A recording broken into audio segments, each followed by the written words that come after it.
Good morning friends, welcome to my channel Learn More. Previous video లో మనం pronoun గురించి తెలుసుకోవడం జరిగింది. How many types of pronouns గురించి తెలుసుకున్నాం? 8 types of pronouns. వాటి యొక్క examples కూడా తెలుసుకోవడం జరిగింది. And next after pronoun A parts of speech వస్తుందో ఈ రోజు మనం తెలుసుకుందాం. మనం ఫ్రెండ్స్ మనం నిద్ర లేచింది మొదలు పడుకునే వరకు అనేక రకాల పనులు చేస్తూ ఉంటాం. ఏంటవి? నిద్ర లేవడం ఒక పని, నిద్ర పడుకోవడం అనేది ఒక పని. అలాగే మనం పడుకున్నాక కూడా శ్వాసక్రియ, జీర్ణక్రియ ఇవన్నీ ఏంటివి? పనులు జరుగుతూ ఉంటాయి. ఈ పనిని గురించి తెలిపే దాన్నే వెర్బ్ అంటాము. What is a verb? A verb is a action word. దేని యొక్క యాక్షన్ గురించి తెలుపుతుంది? సబ్జెక్ట్. సబ్జెక్ట్ యొక్క యాక్షన్ గురించి, దాని గురించి వివరించేదే వర్బ్ అంటాం. సో ఫ్రెండ్స్, ఈరోజు what is verb, how many types of verbs గురించి ఈరోజు తెలుసుకుందాం. ఓకేనా? ఇప్పుడు ఏంటంటే వర్బ్ ఏంటి? A verb is an action word which about a person or a thing. A person or a thing గురించి వివరిస్తుంది. దీన్నే వర్బ్ అంటాము. అయితే ఎగ్జాంపుల్ చూద్దాం. The boy runs. సబ్జెక్ట్ చూడండి. The boy runs. Who runs? Who runs? The boy. The boy is the subject. Runs is verb. ఏం చేస్తాడు? అబ్బాయి పరిగెడుతున్నాడు. And next one, the cart is delicate. The cart is delicate. Delicate is a verb. ఏంటిది? The cart. ఏది delicate గా ఉంది? The cart. The cart is a subject. Okay. అయితే according to the object పరంగా how many types of verbs? Object పరంగా ఎన్ని types ఉన్నాయి? 2 types. What is the? Transitive verb, intransitive verb. Transitive verb and intransitive verb. What is meant by transitive verb? It has a direct object. What is an intransitive verb? Without a direct object. Without direct object. Intransitive verb. అయితే ఇందులో examples తెలిస్తే మనకి what is the difference between transitive verb and intransitive verb అనేది అర్థమవుతుంది మనకి. What is that? First you see the first example. They told a lie. They told a lie. What is the verb here? Told. Told. Who told? Who told. మనకి ఎప్పుడైనా సరే verb కి ముందు what గాని who గాని మనం question వేస్తే వచ్చే ఆన్సర్ నే సబ్జెక్ట్ అంటాము. ఇప్పుడు ఇక్కడ టోల్డ్ ఉంది. ఇక్కడ హూ టోల్డ్? ఎవరు? They. They is the subject. ఇది సబ్జెక్ట్ అవుతుంది. ఇదేంటి? Verb. Verb. What told? What told. అదే వర్బ్ తరువాత మనం వాట్ అని క్వశ్చన్ గాని హూమ్ అని క్వశ్చన్ గాని వేసినప్పుడు మనకి వచ్చే ఆన్సర్ ఏమవుతుంది? ఆబ్జెక్ట్ అవుతుంది. అయితే ఇక్కడ చూడండి, వాట్ టోల్డ్ అని క్వశ్చన్ వేసాం అనుకోండి. What told? Lie. Lie is a object అవుతుంది. అంటే it has a direct object. That we said, that's why we said told is a transitive verb. Next ఏంటంటే ఇంట్రాన్సిటివ్ వర్బ్ చూడండి. The chair is broken. The chair is broken. What broken? The chair. The chair అనేది ఏమవుతుంది? Noun అవుతుంది. The chair అనేది subject. And what is broken? Broken what? chair కదా. ఏంటిది? broken అనేది verb. verb. ఇక్కడ chair అనేది సబ్జెక్ట్ అవుతుంది. broken అంటే verb. verb తర్వాత ఇక్కడ it is no any direct object. That's why broken is the intransitive verb. Okay, you see another example. The woman love his children. The woman love his children. Okay, the woman love his children. What is the verb here? Love. Love is the verb. అయితే doer of the action ఎవరు ఇక్కడ subject women. Women is the subject. Women ఏం చేస్తుంది వాళ్ళ children ని love చేస్తుంది. అయితే ఇక్కడ లవ్ అనేది వర్బ్ అయింది. ఉమెన్ సబ్జెక్ట్ అయినప్పుడు ఎవరిని whom the woman loves children is a direct object. That's why love is the transitive verb. And next one, the boy kicked the ball. The boy kicked the ball. What? Who kicked the ball? The boy. The boy is the subject. Entannadu? Ball. Ball is an direct object. It is a verb, transitive verb. Kick is the transitive verb. ఇప్పుడు ఏం transitive verb చూడండి. I passed అని ఉంది. Passed అంటే నేను pass అయ్యాను. ఎందులో pass అయ్యావు? ఏ ఎగ్జామ్ లో పాస్ అయ్యావు? What pass? అవేమి లేవు కదా. అంటే there is no direct object. It is the intransitive verb. And next, he stopped suddenly. ఏమయ్యా తను స్టాప్ చేశాడు. ఓకే, ఇది ఎలా అవుతుంది intransitive verb? There is an object here. No, ఇది సడన్లీ అనేది object. He stopped. What he stopped?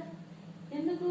Who ఎవరు stop చేశారు అంటే he stopped suddenly. ఇందులో కూడా డైరెక్ట్ ఆబ్జెక్ట్ లేదు. ఇదేంటిది? ఇది complement.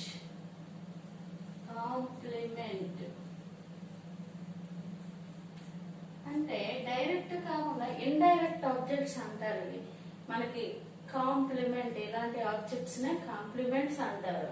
It is a intransitive verb. Okay, next one, according to verb forms there is two types of verbs. What is that? Regular verb, irregular verb. అయితే ఇప్పుడు regular verb అంటే ఏంటి, irregular verb అంటే ఏంటి? ముందు వర్బ్ ఫార్మ్స్ తెలియాలి. According to the verb forms అని చెప్పాం కదా. According to the verb forms అంటే ముందు వర్బ్ ఫార్మ్స్ అంటే ఏంటో తెలియాలి. Each verb have 5 verb forms. What is that? Present tense, past tense, past participle, present participle, and next ఏంటంటే సింపుల్స్ సింపుల్ ప్రెజెంట్ టెన్స్ అని వస్తుంది. అయితే దాన్ని V1, V2, V3, V4 అంటాము. ముందు రెగ్యులర్ వర్బ్స్ అంటే ఏంటో చూద్దాం. ఇప్పుడు ఏంటిది? టాక్డ్ అంటే ఇక్కడ ఏంటి? ఈడి అంటే మెయిన్ వెర్బ్ కి ఈడి అని చేర్చడం వల్ల V2, V3 వస్తే దాన్ని రెగ్యులర్ వర్బ్స్ అంటాము. అంటే ఇదేంటి? టాక్డ్ అనేది రెగ్యులర్ వర్బ్ అవుతుంది. అండ్ నెక్స్ట్ చూడండి, వాక్డ్ ఏంటి? ఇక్కడ ఈడి అనేది చేర్చడం జరిగింది. ఇలా మెయిన్ వెర్బ్ కి ఈడి చేర్చడం వల్ల V2, V3 వెర్బ్ ఫార్మ్స్ వస్తే దాన్ని రెగ్యులర్ వర్బ్ అంటారు. If you take anyone, hanged అంటే మెయిన్ వెర్బ్ కి ఈడి చివర ఈడి చేర్చడం వల్ల వచ్చే V2, V3 వెర్బ్ ఫార్మ్స్ ఉంటే దాన్ని రెగ్యులర్ వర్బ్ అంటారు. అండ్ నెక్స్ట్ ఇర్రెగ్యులర్ వర్బ్ చూడండి. కమ్. ఇర్రెగ్యులర్ అంటే ఏంటి? ఇక్కడ చూడండి 2 వెర్బ్ ఫార్మ్స్ సమానంగా ఉంటాయి రెగ్యులర్ వర్బ్స్. కానీ ఈ ఇర్రెగ్యులర్ వర్బ్స్ ఏంటంటే ఈ మిగతా 2 వెర్బ్ ఫార్మ్స్ కూడా V2, V3 verb forms different గా ఉంటాయి. దీన్ని ఏమంటాం? Irregular verb. చూడండి, కమ్, బ్రేక్, బ్రోకెన్ డిఫరెంట్ గా ఉన్నాయి కదా 2 వెర్బ్ ఫార్మ్స్. దీన్నే ఇర్రెగ్యులర్ వర్బ్ అంటారు. స్టాండ్, స్టూడ్, సిట్, సాట్ ఇవన్నీ ఏంటివి? Irregular verb forms. Okay, next ఇవేంటంటే V4 అండి. దీనికి ఇన్ఫార్మల్ చివరి V4 వర్బ్ ఫార్మ్ అంటారు. అండ్ నెక్స్ట్ V5 కూడా ఉంటది, ఇక్కడ రాయలేదు. V5 వర్బ్ ఫార్మ్స్ ఏమవుతుంది? వర్బ్ చివర ES చేరుతుంది. దాన్ని V5 వర్బ్ ఫార్మ్ అంటారు. అవి మనం టెన్సెస్ లో తెలుసుకుందాం క్లియర్ గా. According to the state and position two types of verbs is there. What is that? Auxiliary verb and modal auxiliary verbs. Auxiliary verbs అంటే ఏంటి? Auxiliary verbs కి ఇంకొక పేరు ఏంటంటే helping verbs.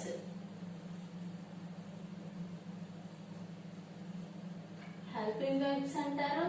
అలాగే బీ ఫార్మ్ వెర్బ్స్ అని కూడా అంటారు. బీ ఫార్మ్ వెర్బ్స్ అన్నా హెల్పింగ్ వెర్బ్స్ అన్నా ఆక్సిలరీ వెర్బ్స్ అన్నా ఒకటే. అయితే ఆక్సిలరీ వెర్బ్స్ చూడండి ఏమేమి ఉంటాయి? Is, am, are, have, has, had. ఇవన్నీ ఏంటివి? Do, does, did. వీటన్నింటిని ఆక్సిలరీ వెర్బ్స్ అంటారు. ఏంటి చూడండి, ఈజ్, యామ్, ఆర్ ఇవేంటిది? ఉండే పొజిషన్ ని చెప్తాయి. What is that? He is a boy. Boy. And next one, I am a teacher. What is the position of me? I am a teacher. This is helping verbs, auxiliary verbs. And next, have, has. You have a pen. Have ante enti kaligi undadam. Have, has, had అనేవి have, has present tense లో ఉపయోగిస్తే had అనేది past tense లో ఉపయోగిస్తాం.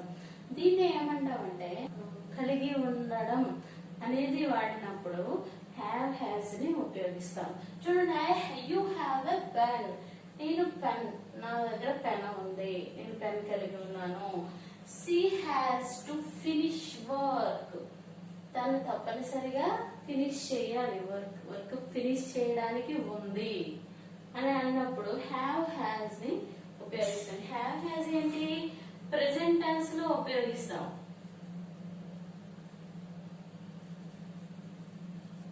Have has అనేది present tense లో ఉపయోగిస్తాం. అలాగే ఇక్కడ హ్యాడ్ వస్తుందండి. హ్యాడ్ అనేది పాస్ట్ టెన్స్ లో ఉపయోగిస్తాం. And next one, do, does, did. ఇవేంటి? డూ, డస్, డిడ్ ఇవేంటంటే క్వశ్చనింగ్ వర్డ్.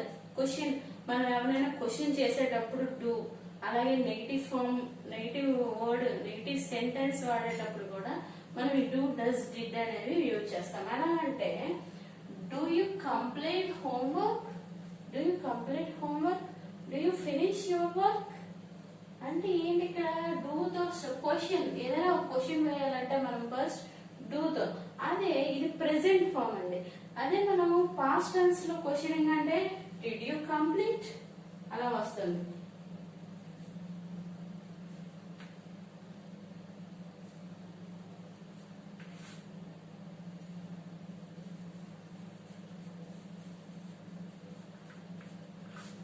అదే మనం ఇప్పుడు ప్రెసెంట్ ఫార్మ్ లో అయితే డూ యూ కంప్లీట్ హోంవర్క్. నువ్వు హోంవర్క్ చేసావా?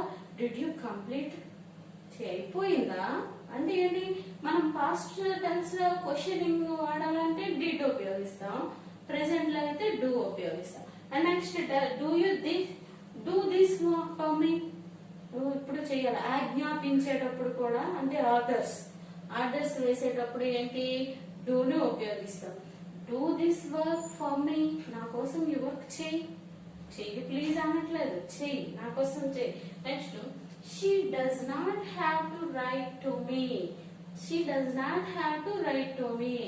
ఇక్కడ ఏంటి? నాట్ వచ్చింది, ఇది negative form. And next one ఇప్పుడేంటి? Modal auxiliary verbs. What is that? Modal auxiliary verbs ఏమేమి ఉంటాయి? Can, could and may, might, shall, should, will, would. ఇవన్నీ ఏంటివి?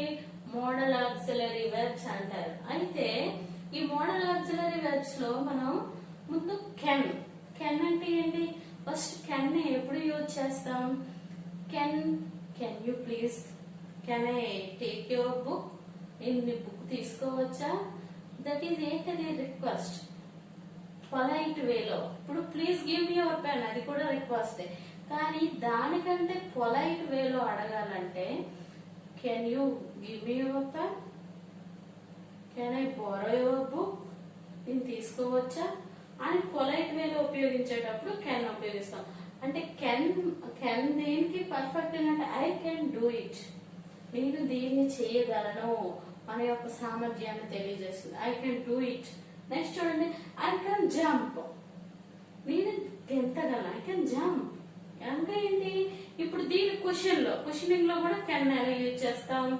కెన్ యూ జంప్, నువ్వు గెంతగలవా? మేక్ కెన్ కి ఇప్పుడు డిఫరెంట్ ఏంటి? I may not go there. I may not go there అంటే నేను అక్కడికి వెళ్ళలేకపోవచ్చు అని అర్థం. అంటే that is not clear to answer. Clear గా చెప్పట్లేదు వెళ్తాను వెళ్ళలేను అని చెప్పట్లేదు. వెళ్ళొచ్చు వెళ్ళలేకపోవచ్చు. I may not go there నేను అక్కడికి వెళ్ళలేకపోవచ్చు సపోజ్. అదే కెన్ అయితే ఐ కెనాట్ గో దేర్ నేను అక్కడికి వెళ్ళలేను. పర్టికులర్ గా చెప్పేస్తున్నాం ఐ కెనాట్ గో దేర్ నేను అక్కడికి వెళ్ళలేను. I may not go there నేను అక్కడికి వెళ్ళలేకపోవచ్చు. The bus may come 8 o'clock అంటే 8 o'clock బస్ రావచ్చు. వస్తుంది అని చెప్పలేం, రాలేదు అని చెప్పలేం. But the bus can come 8 o'clock అంటే 8 o'clock కి వస్తుంది. నెక్స్ట్ చూడండి, may I come in sir నేను రావచ్చా అంటే ఏంటి డౌట్ఫుల్ గా అడుగుతున్నాం. రావచ్చా we take a permission but that is not clear. May I come in sir.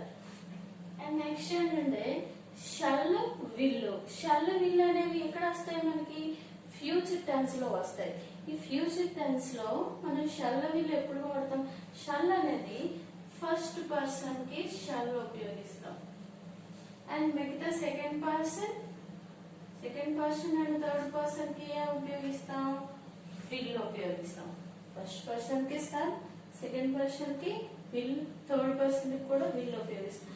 అయితే ఈ షల్ కి పాస్ట్ ఫామ్ షుడ్ అవుతుంది, విల్ కి పాస్ట్ ఫామ్ వుడ్ అవుతుంది. అయితే ఇప్పుడు షల్ ఎప్పుడు ఉపయోగిస్తాం? Order, permission, promise.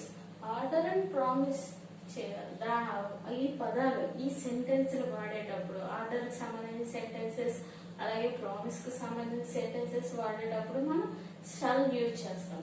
ఎలా అంటే ఎవ్రీవన్ షల్ పార్టిసిపేట్ అందరూ కూడా కంపల్సరీగా పార్టిసిపేట్ చేయాలి. Order it's an order shall. And next one he will be punished for the fault. ఇక్కడ విల్ ఎందుకు వచ్చింది? ఈ ఎవ్రీవన్ అనేది ఇక్కడ అంటే ఫస్ట్ పర్సన్ కి అయితే షల్ ఉపయోగిస్తాం. హీ అనేది థర్డ్ పర్సన్ కదా, థర్డ్ పర్సన్ కాబట్టి విల్ ఉపయోగించాం. He will be punished for the fault కంపల్సరీగా పనిష్ చేయబడతారు. నెక్స్ట్ విల్ చూడండి లైక్స్ అండ్ హ్యాబిట్స్ అంటే అలవాట్లు ఇష్టాలు చెప్పేటప్పుడు మనం విల్ ఉపయోగిస్తాం. ఎలా? She will do that work. She will do that work తను ఈ వర్క్ చెయ్యాలి. She will do that work. Will గురించి తెలుసుకుందాం. విల్ ఎప్పుడు లైక్స్ అండ్ హ్యాబిట్స్ ఇష్టాలను అలవాట్లను తెలియజేసే సెంటెన్సెస్ లో మనం విల్ ఉపయోగిస్తాం. ఎలా అంటే she will do that work అంటే ఆమె ఈ వర్క్ చేస్తుంది అంటే ఆమె వర్క్ చేస్తుంది. ఎలా? ఇష్టం, తనకి ఇష్టం చేయడం అనేది. Next she will read the news paper daily. Daily అని వచ్చి రెగ్యులర్లీ డైలీ అని వచ్చిందంటే అర్థం ఏంటి? తను న్యూస్ పేపర్ డైలీగా చదువుతుంది. డైలీ అనేది హ్యాబిట్ అవుతుంది ఇక్కడ. నెక్స్ట్ షుడ్, వుడ్ ఇవేంటివి? షల్ కి పాస్ట్ ఫామ్ షుడ్, విల్ కి పాస్ట్ ఫామ్ వుడ్. అయితే ఇవి ఎప్పుడు ఉపయోగిస్తాం? తప్పనిసరిగా చేయాలి అనే సందర్భంలో వీటిని ఉపయోగిస్తాం. ఎలా చూద్దాం ఇప్పుడు example. You should come to my house at 8 PM. కంపల్సరిగా 8 PM అయ్యేసరికి మా ఇంట్లో ఉండాలి. You should come to my house at 8 AM. And next would you please help me. Would you please help me ఇదేంటిది? క్వశ్చన్. ఇది ఒక question. Would you please help me నువ్వు నాకు తప్పనిసరిగా హెల్ప్ చెయ్యాలి. ప్లీజ్ తప్పనిసరిగా హెల్ప్ చేయాలి, నాకు అవసరం, చేయవా అని అడిగేటప్పుడు వుడ్ ఉపయోగిస్తాం. And next must. మస్ట్ అంటే కంపల్సరీగా. You must do this work. You must do this work నువ్వు కంపల్సరీగా చెయ్యాలి. You must complete this work today. Today ఈ వర్క్ కంపల్సరీగా నువ్వు ఫినిష్ చేయాలి. మస్ట్ అంటే కంపల్సరీగా. Must and should, you must and should do that work అని ఎప్పుడు వాడుతూ ఉంటాం. అంటే మస్ట్ అంటేనే కంపల్సరీ, ఇంకా షుడ్ అవసరం లేదు. మస్ట్ ఉపయోగిస్తే షుడ్ ఉపయోగించాల్సిన అవసరం లేదు. And next ought to. చూడండి we ought to respect the elders. ఇది కూడా తప్పనిసరిగానే వస్తుంది. We ought to respect the elders. And next చూడండి use to. He use to smoke. Use to ఎప్పుడు ఉపయోగిస్తామంటే యూజ్ టు అనేది ఒకప్పుడు మనకు ఉన్న అలవాట్లు ఒకప్పుడు ఉండేవి ఇప్పుడు లేవు అని చెప్పే సందర్భంలో మనం యూజ్ టు ఉపయోగిస్తాం. అది ఎలా? He use to smoke. ఒకప్పుడు స్మోక్ చేసేవాడు అతను, కానీ ఇప్పుడు చేయట్లేదు. I use to study maths అంటే నేను ఒకప్పుడు మ్యాథ్స్ చదివేదాన్ని. Next one need. నీడ్ అంటే ఏంటి? అవసరం. అవసరం అంటే ఐ నీడ్ ఏ చాక్. నాకు చాక్ పీస్ ఇప్పుడు అవసరం. నీడ్ అంటే ఏంటి? అవసరం. అయితే ఓకే ఫ్రెండ్స్, ఈరోజు మనం ఏంటి verb. What is a verb? Verb is a action word. And ఇప్పుడు వెర్బ్ ఎన్ని రకాలుగా ఉంటుందో తెలుసుకున్నాం. అదే according to the object, how many types of verbs? Transitive verb, intransitive verb అని. ట్రాన్సిటివ్ వెర్బ్ అంటే with direct object, intransitive verb అంటే without direct object ఉంటాయండి. దాని ఎగ్జాంపుల్స్ తెలుసుకున్నాం. అలాగే according to the verb forms there is 2 types, irregular verb and regular verb. ED main verb కి చివర ఈడి చేర్చడం వల్ల V2 V3 ఫార్మ్స్ వస్తే దాన్ని రెగ్యులర్ వెర్బ్ అని, V2 V3 ఫార్మ్స్ డిఫరెంట్ గా ఉంటే దాన్ని ఇర్రెగ్యులర్ వెర్బ్ అంటామని తెలుసుకున్నాం. అలాగే according to the state or position బట్టి 2 టైప్స్ ఉంటాయని తెలుసుకున్నాం. ఏంటవి? హెల్పింగ్ వెర్బ్స్ లేదా ఆక్సిలరీ వెర్బ్స్, దీన్ని బీయింగ్ వెర్బ్స్ అంటామని. ఇంకోటి మోడల్ ఆక్సిలరీ వెర్బ్స్ అని తెలుసుకున్నాం. హెల్పింగ్ వెర్బ్స్ ఏంటి? Is, am, are, was, were, have, had, has. ఇవన్నీ ఏంటివి? Helping verbs. And modal auxiliary verbs ఏంటి? Shall, should, will, would, may, might, must, ought to, use to, need. ఇవన్నీ ఏంటివి? Modal auxiliary verbs. దానికి examples తెలుసుకోవడం జరిగింది. మన నెక్స్ట్ వీడియోలో యాడ్వర్బ్ గురించి తెలుసుకోవడం జరుగుతుంది. అయితే okay friends, if you want to suggest me, you write in the comment box, and if you like this video, please subscribe and like చేయండి. మీ ఫ్రెండ్స్ కి యూజ్ అవుతుంది అనుకుంటే షేర్ చేయండి. Thank you for watching.